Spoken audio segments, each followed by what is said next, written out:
ስለዚህ ዋናው ጥያቄ የአርሰናል ደጋፊዎችን ያበሳጨው ምንድነው? ስለዚህ በተቻለኝ አቅም ከ5 እስከ 10 ደቂቃ በሚደርስ ጊዜ ስለ አርሰናል ያሉትን ዜናዎች ጠቅላላ አድርጌ ልነግራችሁ ሞክራለሁኝ። ስለዚህ የምንጀምረው አንደኛ ሮይተርስ ዛሬ ካወጣው ዘገባ ነው። የሮይተርስ የዛሬው ዘገባ የሚያተኩረው አርሰናሎች they have chance to crank up title pressure ማንቸስተር ሲቲ የሚለው ነው። ስለዚህ አርሰናሎች ያው ከፉልሃም ጋር ጨዋታ ይኖራቸዋል።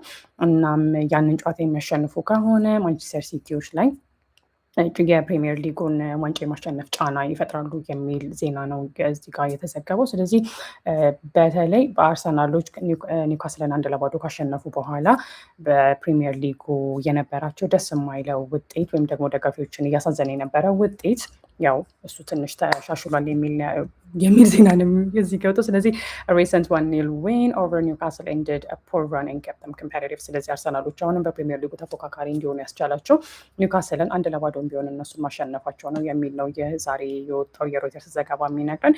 የፉልሃሙ የመሀል ሜዳ ተጫዋቻቸው ከጨዋታው በፊት ምን በማለት ነው የተናገረው? ወደ ኤምሬትስ የምንሄደው ፈርተን አይደለም ነው we will go there with no fear፣ ያለምንም ፍርሃት ነው ወደዛ የምንሄደው and play for the badge፣ ለባጃችን ወይም ደግሞ ለማሊያችን ስንል የምንጫወተው በማለት ገልጿል። ባጅ ማለት በነገራችን ላይ የሆነ አርማ ነው፣ የሎጎ አለ አይደል? እሱ ነው። ስለዚህ ለማንኛውም ይሄ የሮይተርስ ዘገባ በአጠቃላይ የሚነግረን ማንቸስተር ሲቲ ላይ አርሰናሎች ጫና ሊፈጥሩ ይችላሉ። ምክንያቱም በአሁኑ ሰዓት ላይ በፕሪሚየር ሊጉ አርሰናሎች ሊጉን በ73 ነጥብ እየመሩ ነው። ነገር ግን እያደረጉት ጨዋታ 34 ሲሆን ማንቸስተር ሲቲዎች አንድ ጨዋታ ተከታታይ ጨዋታ ይኖራቸዋል። ፉልሃምን ደግሞ ሲያሸንፉ በሁለቱ ቡድኖች መካከል ያለው የነጥብ ልዩነት ወደ 6 ይጠጋል። ግን ወደ 6 በሚጠጋበት ጊዜ ያ የነጥብ ልዩነት ስቲል አት ሴም ታይም ምንድነው የሚሆነው? ማንቸስተር ሲቲዎች ተስተካካይ 2 ጨዋታ ይቀራቸዋል ማለት ነው። ስለዚህ ያው ይህ ዛሬ የወጣው የሮይተርስ ዘገባ ያንንም ሀሳብ ከግምት ውስጥ ያስገባ ነው። ስለዚህ ወደ ሌላ ዜና በምንሄድበት ጊዜ በተለይ በአሁን ሰዓት ላይ በቻምፒየንስ ሊግ በተለይ በግማሽ ፍጻሜው የነበረው ድራማ ወይም ደግሞ ያልተጠበቁ ነገሮች ናቸው። ስለዚህ አርሰናሎች ከአትሌቲኮ ማድሪድ ጋር አንዳቻ የወጡት ለአርሰናል የማሸነፊያውን ጎል ቪክተር ዮከረስ፣ ከዛ በተጨማሪ ደግሞ በ55ኛው ደቂቃ ሁሊያን አልቫሬዝ በፔናልቲ ወይም ደግሞ በፍጹም ቅጣት ምት 56ኛው ደቂቃ ላይ ያቻነቱን ጎል አስቆጥሮ ነበር። ሁለቱም ፍጹም ቅጣት ምትን ያስቆጠሩት።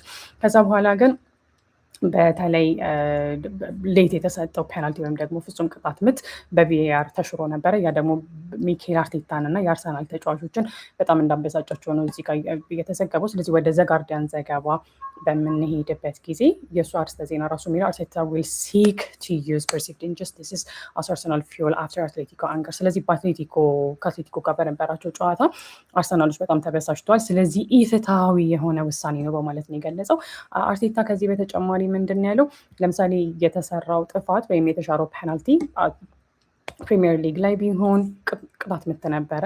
ከዛ ግን እዚህ ቻምፒየንስ ሊግ ላይ ደግሞ ቅጣት ምት አይደለም በማለት ነው እንግዲህ የተናገረው። በዚህ በግማሽ ፍጻሜው ባቻ ውጤት በጣም መበሳጨቱን ነው የገለጸው። ስለዚህ በሁለተኛው አጋማሽ ላይ በተለይ አርሰናሎች ያው የፊት መስመራቸው በጣም ነው የሚወቀሰው፣ የቆሙ ኳሶችን ነው የሚያገቡት በመባልም በጣም ክሪቲሲዝም ወይም ደግሞ ወቀሳ ይቀርብባቸዋል። ስለዚህ በተቻላቸው አቅም ብዙ የጎል ዕድሎችን ፈጥረው ይህንን ጨዋታ ማሸነፍ እንደሚችሉ ነው ይህ ዘገባ እየገለጸው ማለት ነው። ስለዚህ ያ ብቻ ሳይሆን የጋርዲያን ዘገባ የሚነግረን ምንድን ነው? አርቴታ በአሁኑ ሰዓት ላይ ጫና ውስጥ እየገባ ነው ወይም ደግሞ ኢዚ ፊሊንግ ፕሬሸር ጫና ማለት አይደለ። ስለዚህ ያንን ጫናው ሊኖር ይችላል። ከዛ ግን እሱ ምንም ላይ መስሎ ይችላል። ግን በአሁኑ ሰዓት ላይ ያ ጫና አርቴታ ላይ ተጽዕኖ እያሳደረ ነው ወይ የሚል ጥያቄ ነው ያነሳው ይህ ጽሁፍ። ስለዚህ ጋርዲያን ስፖርት ኤክስፐርቶች በማለት ነው የጻፉት። አብሶሉትሊ በትክክል ምክንያቱም አርሰናሎች በተለይ የመጀመሪያውን የግማሽ ፍጻሜ ጨዋታ አሸንፎ ለመውጣት ተቃርበው ነበረ እና አርቴታ ሁሉንም ጨዋታ ቶታል ኢመርሽን ወይም ደግሞ በደንብ በቃ ውስጥ ገብቶ የሚጫወተው አይ ዶንት ቲንክ ዳትስ ዘ ራይት ትራንስሌሽን። ግን ለማንኛውም አርቴታ ያው በአሁኑ ሰዓት ላይ ጫናው ያለበት ጫና በተለይ ዋንጫን የማሸነፍ ያለበት ጫና እየታየ እንደሆነ ግልጽ እንደሆነ ነው ይሄ ዘገባ የሚያስረዳን። ስለዚህ አንዳቻ ውጤቱ አንዳቻ ውጤቱ እንዳላስደሰታቸው ነው በአጠቃላይ እዚህ ጋር እያነበብኩት ነው የምነግራችሁ። ስለዚህ አንዳቻ ውጤቱ ሚኬል አርቴታን በፍጹም እንዳላስደሰተው ነው የሚገልጸው። ስለዚህ ሲሞኔ ከጨዋታው ምን በማለት ነው የገለጸው? የመጀመሪያው ፍጹም ቅጣት ምት ራሱን የወረወረው በማለት ነው የገለጸው። ስለዚህ ዮከረሽ ኮንታክት ወይም ደግሞ ንክኪ እንዲኖር ጠበቀና ከዛ በኋላ ራሱን የጣለው። በግማሽ ፍጻሜ በተለይ በቻምፒየንስ ሊግ ጨዋታ ላይ ፍጹም ቅጣት ምት መሆን አለበት። ስለዚህ ለቫር ምስጋና ይገባዋል በማለት ነው የገለጸው። ቲንክስ ቱ ቫር ዜር ዋዝ አ ሃምቦል ዛት ዋዝ ኖት ጊቨን ቲንክስ ቱ ቫር። ስለዚህ ሃምቦል ወይም ደግሞ በእጅ የተነካ ኳስ ነበረ። ስለዚህ ፍጹም ቅጣት ምቱ አልተሰጠም በማለት ነው የገለጸው። ዜር ኢዝ አ ፔናልቲ ሼር ያደረኩት ስክሪን መልሶ ስለጠፋ ድጋሚ ሼር ላድርግላችሁ እና ዲያጎ ሲሞኔ የተናገረውን ነገር ነግሬያችሁ ከኋላ ስለ አርሰናል ያሉ የተወሰኑ ዜናዎች ካሉ ባለው በ3-4 ደቂቃ እሱን ነግሬያችሁ ጨርሳለሁ ማለት ነው። ስለዚህ ዲያጎ ሲሞኔ ምንድን ያለው there is a penalty not given። ስለዚህ ያው ፍጹም ቅጣት ምት ያልተሰጠው ለዛ ነው እና ቫር በመኖሩ እሱ እንደውም ደስ ብሎታል። sometimes VAR takes from you፣ አንዳንዴ ቫር ካንተ ይወስድብሃል፣ አንዳንዴ ደግሞ ቫር ይሰጥሃል በማለት ነው የገለጸው። ስለዚህ ሚኬል አርቴታ he was fuming ነው ያሉት፣ በጣም ተበሳጭቶ ነበረ። on the other hand ደግሞ በሌላኛው አቅጣጫ ስንመለከተው ዲያጎ ሲሞኔ በነበረው ውሳኔ በጣም ደስተኛ መሆኑን የገለጸው። ስለዚህ ቫር ከአንተ ጎን ላይሆን ይችላል፣ ግን ቢሆንም ቫር በመኖሩ ነው ትክክለኛ ውሳኔ የተወሰነው በማለት ነው የገለጸው። ስለዚህ የሚኬል አርቴታ መበሳጨት እንዳለው ነው። የአትሌቲኮ በረኛ ምንድን ያለው ማሸነፍ እንፈልግ ነበረ፣ ያን ድል አላገኘንም፣ ነገር ግን ጥሩ መጫወታችንን አይቀይረውም በማለት ነው የተናገረው። ስለዚህ አርሰናሎች ክፍተት አልነበራቸውም ወይም ቦታ ማግኘት አልቻሉም፣ እድል ፈጥረዋል ለማለት ራሱ አንችልም። we did have them፣ እነሱ በቁጥጥራችን ውስጥ ነበሩ በማለት ነው የገለጸው። ስለዚህ ከሜዳ ስንወጣ በጥሩ ስሜት የሚወጣ ነው። ዋናው ነገር is that we feel positive፣ መልካም ማለት ጥሩ ስሜት ውስጥ መሆናችን ነው ወደ ቀጣዩ ጨዋታ ስንሄድ በማለት ነው የገለጸው። ስለዚህ ከዚህ ወሬ የምንረዳው ነገር ምንድነው? የአትሌቲኮ ተጫዋቾች ከአርሰናል ተጫዋቾች ይልቅ፣ ምክንያቱም የአርሰናል ተጫዋቾች በተለይ የፕሪሚየር ሊጉን የሆነ ሳለ ከ2 ከ3 ሳምንት በፊት ፕሪሚየር ሊጉን በ9 ነጥብ ሲመሩ አልነበረም። አሁን ማንቸስተር ሲቲ ተካካይ ጨዋታ እያለው ራሱ የአርሰናል ደጋፊ ነሽ አይደል? ሜቢ ስለዚህ ሲቲዎች ዋንጫውን የማሸነፍ እድል አላቸው እና ይህ ለአርሰናሎች በጣም ፍረስትሬት ያደረጉበት፣ በጣም የተበሳጩበት፣ ያዘኑበት ወቅት ነው። ምክንያቱም የዘንድሮ ዓመት በጣም የተወሰው ክሎስ በጣም ተቃርቧል ተብሎ ነበረ፣ ነገር ግን እውነታው ያ አይደለም። ስለዚህ ያ እንዳለ ነው። ስለዚህ ምንድን ነው ያለው? ኢት ዊል ቢ አናዘር ዋር። ሎሬንቴ የአትሌቲኮ ተጫዋች ይመስለኛል ሳስበው። ለማንኛውም እሱ ሌላ ጦርነት ነው የሚሆነው በማለት ነው የገለጸው። እንግዲህ ኢትስ ቱ ቲምስ ዊዝ ቬሪ ክሊር አይዲያስ፣ ሁለቱም ቡድኖች አትሌቲኮ ማድሪድም አርሰናልም ወደ ፍጻሜ ውድድር መድረስ የሚፈልጉ ናቸው። ስለዚህ እንበላቸዋለን። ታስቢ እኔ ለአርሰናል ነው የምደግፈው በአሁን ሰዓት ላይ። በነገራችን ላይ አይ ቲንክ አርሰናሎች ቢያሸንፉ ማንም የሚበሳጭ አይመስለኝም። I've been saying this ለብዙ ጊዜ። ስለዚህ ለማንኛውም በእነሱ በኩል ያለው የቻምፒየንስ ሊግ አስተያየት ይህንን ይመስል። ስለዚህ ለአርሰናሎች ከባድ ጨዋታ አይጠብቃቸውም። ግን ጥሩ ነገር ምንድን ነው? ለምሳሌ ወደ ኒውዮርክ ታይምስ ዘገባ በምንሄድበት ጊዜ አርሰናል are still slightly favored to reach the final but Atletico's home form makes it tricky። ስለዚህ አርሰናሎች ለምሳሌ እንደዚህ እንግዲህ የምነግራችሁ እንደ ኒውዮርክ ታይምስ ዘገባ ነው። ቀጣዩ ጨዋታ በአርሰናል ሜዳ ነው የሚካሄደው፣ ወደ እንግሊዝ ተጉዘው። ስለዚህ አትሌቲኮ ማድሪዶች ጨዋታቸውን ከሜዳቸው ውጭ ነው የሚያደርጉት።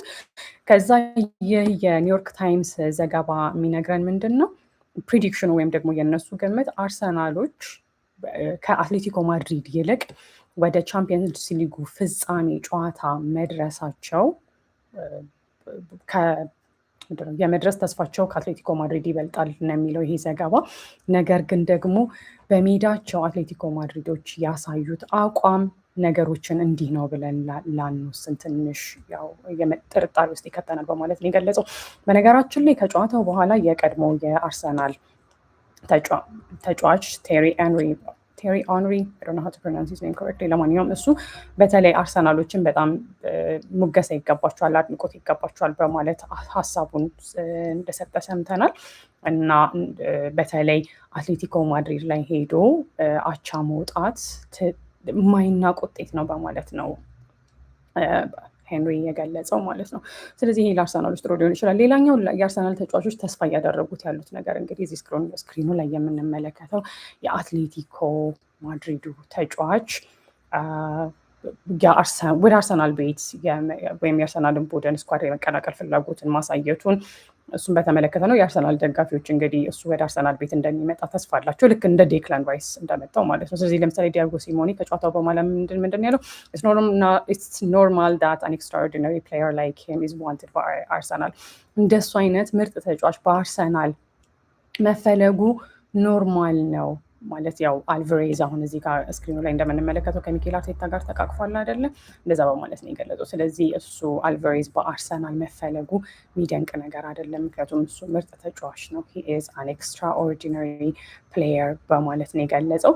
ስለዚህ በተለይ ለምሳሌ ፋብሪዚዮ ሮማኖ ከጨዋታው በኋላ ፖስት ያደረገው ነገር ምንድን ነው? ሚኬል አርቴታ እና ሁሊያን አልቫሬዝ ከመጨረሻው ፊሽካ በኋላ እንደዚህ ተቃቅፈው መታየታቸውን ነው የገለጸው። ከዛ በተጨማሪ ከቻምፒየንስ ሊጉ ሳንወጣ አርሰናሎች በተለይ ቶፕ 5 ወይም ደግሞ 5 ብዙ በቻምፒየንስ ሊግ የተጫወቱ በዘንድሮ የውድድር ዓመት ብዙ ደቂቃዎችን የተጫወቱ ተጫዋቾች በቻምፒየንስ ሊጉ አርሰናል ተጫዋቾች ናቸው። ዳቪድ ራያ 3060 ደቂቃዎችን ተጫውቷል። ስለዚህ በአንደኛነት ብዙ ደቂቃዎችን በቻምፒየንስ ሊጉ በዚህ የውድድር ዓመት ከተጫወቱ ተጫዋቾች መካከል አንደኛው ዳቪድ ራያ ነው፣ 3060 ደቂቃ። ዴክላን ራይስ 2851 ደቂቃ፣ ዙቤሜንዲ 2835 ደቂቃ፣ ቲምበር 2454 ደቂቃ፣ ከዛ በኋላ ጋብሪኤል 2436 ደቂቃ ማለት ነው። ከዛ በኋላ ዋረን ዜር ኤምሪ አይ ዶንት ኖ ሁ ዳት ኢዝ ያማን እንደሆነ እኔ እንጃ። ከዛ ግን እሱ 2360 ደቂቃ ተጫውቷል። በሰባተኛ ደረጃ ላይ የሚገኘው ብዙ ደቂቃ በቻምፒየንስ ሊግ ከተጫወቱ ተጫዋቾች መካከል በዘንድሮ የውድድር ዓመት ዊሊያም ሳሊባ ይገኝበታል 2344 ደቂቃ። ከዛ ቀጥሎ በስምንተኛ ደረጃ ሉዊስ ዲያዝ ነው ያለበት። ስለዚህ አርሰናሎች ያው ብዙ ደቂቃ ካጫወቱ ተጫዋቾቻቸውን ካጫወቱ ቡድኖች መካከል አንደኛውን ደረጃ ይዟል ማለት ነው። ስለዚህ ዋናው ነገር ለምሳሌ ከ12 ሰዓታት በፊት ኤስፔን በዘገባው ወይም ሊያስታውሰን የሞከረው ነገር ምንድን ነው? አርሰናሎች ፉልሃምን በሜዳቸው የሚያሸንፉ ከሆነ ፕሪሚየር ሊጉን በ6 ነጥብ ልዩነት ሊመሩ ይችላሉ። ይሄ ምን ማለት ነው? አንደኛ ሊጉን ይመራሉ፣ ሁለተኛ ደግሞ ማለት አሁን አርሰናሎች በነገራችን ላይ በ5 ቀናት ውስጥ አርሰናል ቤት የተለየ ነገር ሊፈጠር ይችላል። አንዱ ምንድን ነው ከፉላም ጋር የሚኖራቸውን ጨዋታ የሚያሸንፉ ከሆነ ፕሪሚየር ሊጉ አናት ላይ ይቀመጣሉ። ሁለተኛው ደግሞ የሁሉ በ4 ቀናት የሚሆኑ ሁለተኛው ደግሞ አትሌቲኮ ማድሪድን እንግዲህ የሚያሸንፉ ከሆነ ከ20 ዓመታት በኋላ የመጀመሪያ የቻምፒየንስ ሊግ የፍጻሜ ተፋላሚ መሆናቸውን ያረጋግጣሉ እንደማለት ነው። በነገራችን ላይ ስቲል ከቻምፒየንስ ሊጉ ሳንወጣ አርሰናሎች በአሁን ሰዓት ላይ በአውሮፓ ታላላቅ ከሚባሉ ውድድሮች መካከል ያው አሁን 13 ተከታታይ ጨዋታዎችን ያለመሸነፍ ጉዟቸውን ነው እንግዲህ እየቀጠሉ ያሉት። ምክንያቱም በቻምፒየንስ ሊግ እስካሁን ድረስ አልተሸነፉም አይደል? እንደዛ ነው የሚለው ይሄ የቲኤንቲ ስፖርት ዘገባ።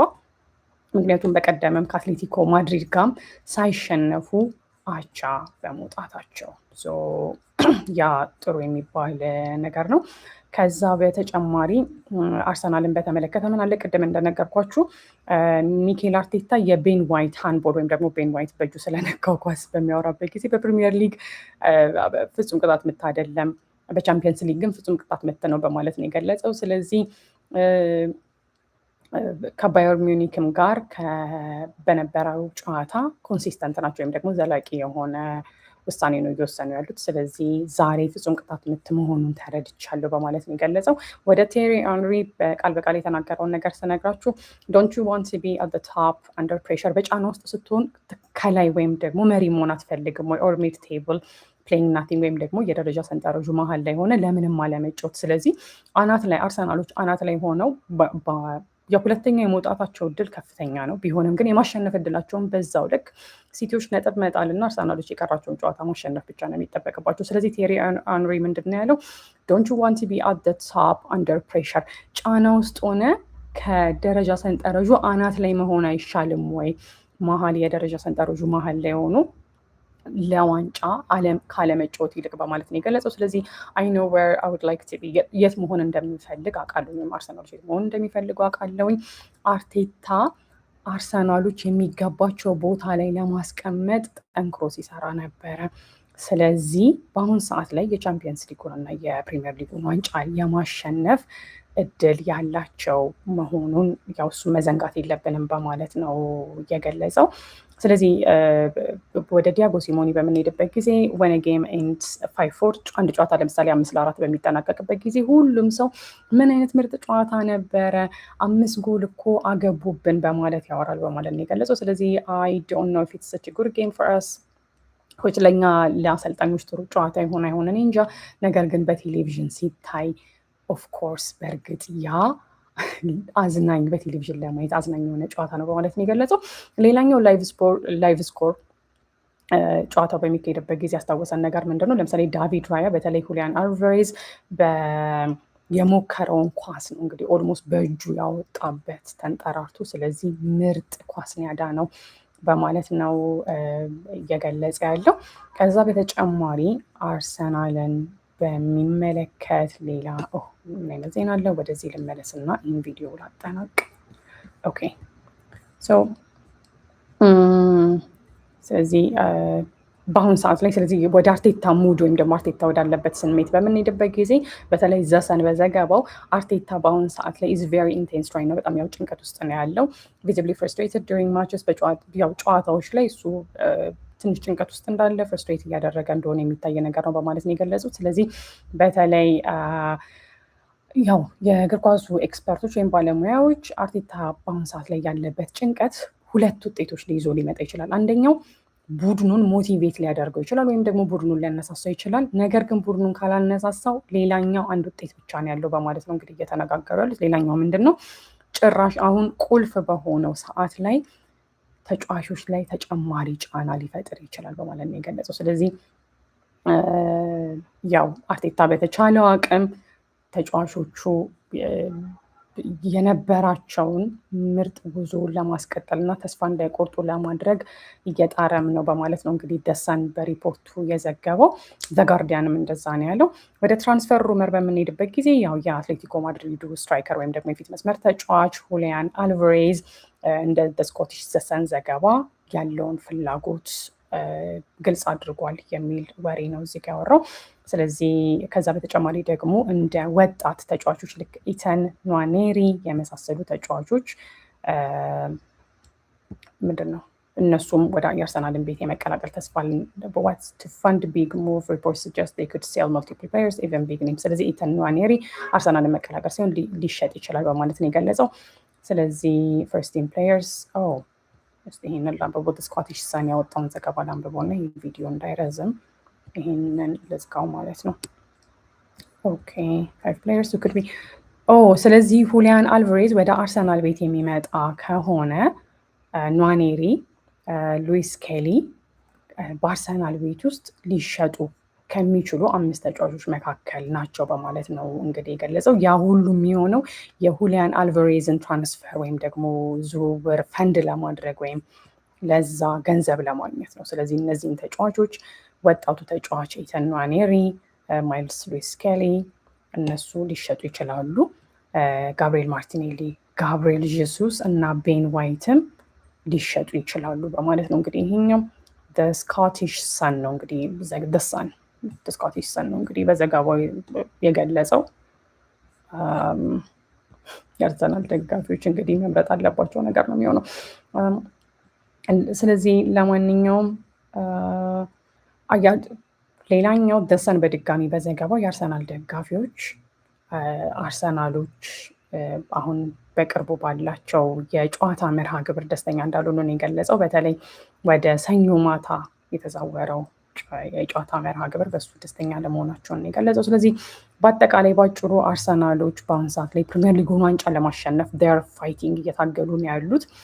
የቻምፒየንስ ሊጉን የፍጻሜ ጨዋታ ደግሞ ለመቀላቀል ወይም በፍጻሜው ጨዋታ ለመድረስ አንድ እርምጃ ነው የሚቀራቸው። ዋን ስቴፕ ፍሮም ቻምፒየንስ ሊግ ፋይናል። እሱ ብቻ ሳይሆን ምናልባትም በቀጣዩ የዝውውር መስኮት በአርሰናል ትልቅ ስም ያለው ተጫዋች ልናይ እንችላለን፣ ሁሊያን አልቫሬዝ። የዛሬው የአርሰናል ወሬ ይህንን ይመስላል። እንግዲህ መልካም ቀን ይሆነላችሁ።